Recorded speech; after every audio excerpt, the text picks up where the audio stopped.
নমস্কার, আগমনীর ক্লাসরুমে আপনাদের স্বাগত জানাই। আজকের বিষয় একটু সংবেদনশীল বিষয়। তো একটু সংবেদনশীলতার সাথেই আপনারা এই বিষয়টা একটু শুনবেন এবং অবশ্যই সবার কাছে এইটা একটু ছড়িয়ে দেবেন। আর অবশ্যই এই বিষয়ে একটু কমেন্ট করবেন, ভালো লাগলে লাইক করবেন। আর যারা নতুন দেখছেন প্লিজ এই সংবেদনশীল বিষয়টার জন্য একটু সাবস্ক্রাইব করে দেখবেন, যাতে আগের ভিডিওগুলোও আপনারা একটু দেখে নিতে পারেন, তাহলে অনেকটা কানেক্ট করতে পারবেন। তো আজকের বিষয়টা হচ্ছে ইকোলজিক্যালি সেন্সিটিভ এরিয়া। তো ইকোলজিক্যালি সেন্সিটিভ এরিয়া বলতে আমরা কি বুঝি? ন্যাশনাল এনভায়রনমেন্টাল পলিসি 2006 অনুযায়ী সেই সমস্ত জোনকেই বা এরিয়াকেই ইকোসেন্সিটিভ জোন বলা হবে, যেগুলো প্রচুর পরিমাণে রিসোর্স হারিয়েছে। সেটা যে কোনো সম্পদ হতে পারে, বায়োটিক, আবায়োটিক, যে কোনো রকম সম্পদ হতে পারে। হ্যাঁ, তো সেই রিসোর্স হারিয়েছে এবং যাদের ইমিডিয়েটলি কনজারভেশনের আন্ডারে আনতে হবে এবং যাদের একটা হিস্টোরিক্যাল বা ন্যাচারাল ভ্যালুজ রয়েছে, এই সমস্ত বিষয়গুলোর জন্য যাদের আর কি এক্ষুনি সংরক্ষণের প্রয়োজন, তো তাদেরই বলা হচ্ছে স্পেশালি ইকোসেন্সিটিভ জোন।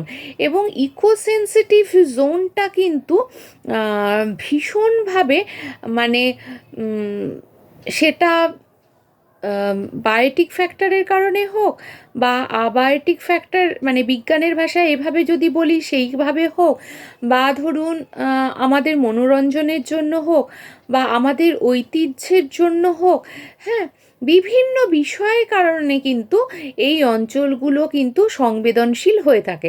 তাই সেই জন্যেই বলা হচ্ছে যে এইগুলো, এখানকার রিসোর্স নষ্ট হয়ে যাওয়া মানে একটা বিশাল রকম ক্ষতি হয়ে যাওয়া। তাই এগুলোকে ইকোলজিক্যালি সেন্সিটিভ জোন বা এরিয়াস বলা হয়। তো ইকোলজিক্যালি সেন্সিটিভ জোনগুলোকে সাধারণত রক্ষা করার জন্য ভারত সরকারের ministry of environment and forest office এবং ক্লাইমেট চেঞ্জের যে দপ্তর রয়েছে, তারা কি করেন, এই বিষয়গুলোকে দেখেন এবং এই বিষয়গুলো দেখার ক্ষেত্রে তাদের সাহায্য কি করে না, আমাদের এনভায়রনমেন্টাল প্রোটেকশন অ্যাক্ট, যেটা 1986 সালে তৈরি হয়েছে। এবার আসি, এই যে ministry of environment and forestry and climate change, তো এনারা কি করেছেন, এনারা খুঁজে দেখেছেন যে সারা ভারতে প্রায় 600-র ওপর, ভাবতে পারেন 600-র ওপর এরকম মানে জায়গা আছে যেগুলোকে ইকোসেন্সিটিভ জোনের আন্ডারে ফেলা যায়। তো এবার এই ইকোসেন্সিটিভ জোনগুলো সুতরাং কিন্তু কিভাবে, মানে বুঝতে পারছেন যে আমাদের চোখ এড়িয়ে কিভাবে এরা ক্ষতিগ্রস্ত হচ্ছে, যে এই জায়গাগুলোকে আমরা এত পছন্দ করি, যেমন ধরুন সমুদ্রের পাড়, বা সমুদ্র বা পাহাড়, হ্যাঁ, এই সব জঙ্গল, এই জায়গাগুলো আমরা এত বিভিন্ন কারণে পছন্দ করি, হয়তো কিন্তু আমাদের চোখের সামনে নষ্ট হচ্ছে, কিন্তু আমরা কোনো রকম সেন্স করতে পারছি না। তো এই রকম, আবারও বলছি, ভারতে প্রায় 600-রও ওপর জায়গা কিন্তু রয়েছে, যেগুলো আমরা ভীষণ রকমভাবে সেই জায়গাগুলোতে যাই, সেটা মনোরঞ্জনের জন্য বলুন বা ঐতিহাসিক তথ্য লুকিয়ে আছে সেগুলোকে জানবার জন্যেই বলুন যাই, কিন্তু আমরা তাদের অবক্ষয়গুলো আমাদের দেখি, বাট আমাদের ব্রেনে রেজিস্টার্ড হয় না বলতে পারেন। আবার এভাবেও বলতে পারেন যে আমরা বিষয়গুলোর প্রতি অতটা খেয়াল করি না। তো যাই হোক, সেই বিষয়গুলো কিন্তু এবার থেকে আমাদের খেয়াল করতে হবে এবং আমরা যখনই এই জায়গাগুলোতে বেড়াতে যাব, তো সেই জায়গাগুলোতে আমাদের একটু সাবধানতার সঙ্গে বেড়াতে যেতে হবে। যেমন ধরুন একটু উদাহরণস্বরূপ বলি, ধরুন সমুদ্রে স্নান করতে গেছেন, বা আমরা যখন সমুদ্রে স্নান করতে যাই বা পাড়ে বসে কিছু খাই, যেটা খাচ্ছি সেই ঠোঙা বা প্লাস্টিক যাই হোক সেটা সেখানেই ফেলে দিই।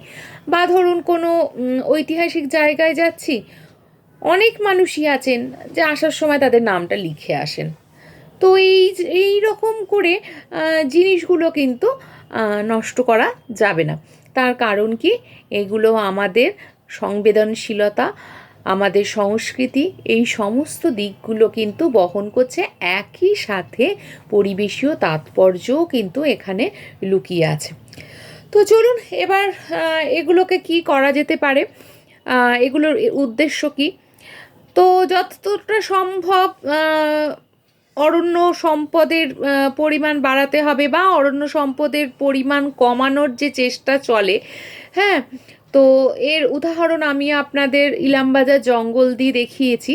তো যেটার জন্যই বলছিলাম যে যারা নতুন আমাকে দেখবেন একটু সাবস্ক্রাইব করে নেবেন চ্যানেলটা প্লিজ। তো ইলামবাজার জঙ্গল আমি দেখিয়েছি যে কী অবস্থা সেখানকার জঙ্গল, বা জঙ্গলের মধ্যে সোনাঝুরির হাট যেখানে করা উচিত নয় লেখা রয়েছে, সেখানেও আমরা হাটটা করে সেখানকার পরিবেশের কী অবস্থা করছি। তো এই জায়গাগুলোকে আমাদের এড়িয়ে চলতে হবে, বহু জায়গাকে প্রোটেক্টেড এরিয়ার আওতায় আনতে হবে, এবং কোর বাফার এই অঞ্চলগুলোতে ভাগ করে দিতে হবে।